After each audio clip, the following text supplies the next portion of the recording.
Hi, my name is Brian McDaniel with EasyDownsizing.com, and today I wanted to talk to you about how to identify a fake or a reproduction antique. And we're provided with a lot of items that people want us to, appraise or sell for them, and we need to determine whether or not they're authentic.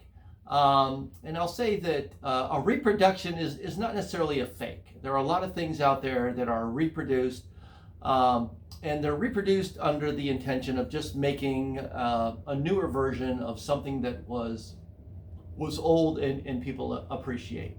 Like you can have, like we'll say a washstand, for instance, that somebody just reproduced the design of that, and they're selling it as a reproduced version. And then you have fakes that people are trying to pass off as original, and they're not original. And we'll say just like Louis Vuitton purses or something like that, which is a fake. It's not a reproduction. They're actually recreating it and trying to pass it off as an original. So what I wanted to talk to you about is how do you know, how can you tell the difference between and we're just going to stick with things that maybe you want to determine whether or not they have age to them or not. And what I have here is it's an oil lamp, and it's bronze, and it looks pretty crunchy and pretty old. And somebody brought this to me, and they wanted me to sell it for them. And they said, it was a Roman bronze oil lamp and made around the year 100. So we're talking about a long time ago, right? And it looks pretty crunchy, and it looks pretty old, and it's the right style that in the year 100 Rome that they would have used. And they would have had some sort of wick out here. They would have put their oil in here. There would have been another cover over the top of this to kind of cover it up a little bit. They would carry it around kind of like this, and it would have burned oil. So it looks right. I mean, the style is identical. It's metal, and I believe it's bronze, which the material is correct. So how do you determine whether or not this is like an authentic Roman oil lamp, or if it's just made to appear to be one? And if somebody's selling it as a reproduction, it's fine. They're selling it for decorative purposes, and you can put it on your mantle or put it on your shelf or something and say, hey, this is a reproduction of a Roman oil lamp. But if they're selling it as authentic, there's some things you want to look at. Like if you go to an antique store and they're asking $2,500 for this thing because it's 2,000 years old, and it'd be worth it if that was the case. There's a couple things you want to look at to make sure that that's the case. And what we do when we look at something like this, and let me get rid of this little foam pad here. Okay, so what I'm going to look at is this would have been a utility item. They would have used this on a day-to-day basis to light a room. Again, oil would go in here, the little wick would go in here, they would light that, and they would carry it around like this from room to room. Now, before I even study this, there's some things that I want to determine in my own mind. And one of those things are, how would this thing would have been used? And how it would have been used is someone would have carried it like this, and they would have put it down like this. And I'm making, I'm over exaggerating this, but if they're going to put it down, this right here, the leading edge of this base is going to hit first, okay? And then they're going to set it down like this. So the most wear that is on this item, it should be right along this base right here. So before I turn it over and look at it, I suspect that if this thing was old as they say it's supposed to be, that the leading edge of this thing being set down should display more wear than the rest of it. So I'm going to turn it over now, and I'm going to look at that and determine whether or not I believe that, you know, this leading edge that should have been making contact first is more worn than the rest of the lamp. So if I look it over, you know, right here, as you can see, it looks pretty uniform to me. So it doesn't appear as though that leading edge is any more worn than the rest of this base right here. So one of two things could have happened here. Is one, whoever used this thing could have like gingerly set it down evenly, or it's fake. And let's talk about, look, if this thing is 2,000 years old, which is supposed to be 2,000 years old, because look at this, it's pretty crunchy looking here. It's got some, you know, pretty good patina on it. And even when I found this thing, it had a couple seashells in it, like maybe this thing was pulled out of the ocean or the water at some point.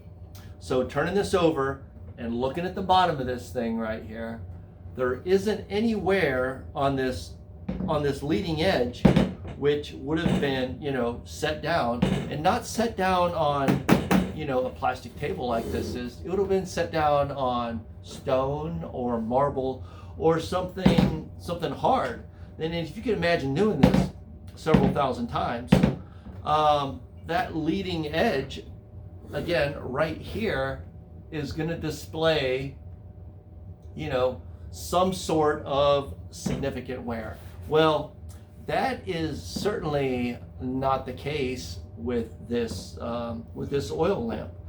Also, something else that I'm going to look at is the patina, and the patina is kind of like the outer wear that would have occurred over a certain amount of years. So this is bronze, and it kind of makes sense that it's got some, you know, some green and some brown and some black and some other, you know, discoloration that would have occurred over, you know, certainly a couple thousand years. But there should be a spot on here that if this thing was sitting around for a significant amount of time, it would have been sitting like this. That kind of makes sense, that it would have fallen down and the natural resting point would have been like that, or like this. I can try to put it to a different location and it's not going to work. So let's assume that it sat like that for a certain number of years, or even was buried for a certain number of years. There's going to be certain areas that are going to wear differently. For instance, if this was in the water and this area above it was exposed to, you know, water for a certain amount of time, but this area, which is like right where the head is and right where the base is and right where this is, was buried or exposed to sand, then these three areas here would have worn it differently than the rest of this. So if I'm looking at this, I don't see anything on here that indicates that this point, and this point have worn it differently than the rest of this. In the same way with the other side here. So there isn't anything about this that makes it appear as to have worn or aged naturally. Again, when you pick up something that is worn or aged, if you even go, you know, in your backyard or in a field or somewhere and you find a coffee can and you pick it up, half of it may be deteriorated and then half of it may not be deteriorated. Okay, that is not the case with this. This thing looks like it's, you know, 100% in great shape, and it has aged uniformly as if it was like hovering in space as it aged. So, and if someone brought this to me to appraise it, I would say, okay, this is something that's probably been made in the last 20 years and probably not in the last 2,000 years. So again, when you're looking at an antique, first of all, look at it like how it would have been used. Look at it like it would have been, where should have been touched the most. If you're picking it up like this and carrying it like this, right underneath here, that's where it's going to get a lot of touching and wear. And even though it's metal and your fingers are, not metal, if you rub something long enough, you're going to display a certain amount of wear on it. And this thing actually has a bit of a seam underneath there. I don't know if you can see that seam or not, but there's a seam right in the middle right here, which exists. And I can't imagine that if you would do this for, 100 years, that you wouldn't be able to tell a difference in wear between here and here, because you're certainly not going to pick it up down here. It's always going to be up here. And when you set it down, you're always going to set down the leading edge first. It's very unnatural that you would set it down this way. That doesn't make sense.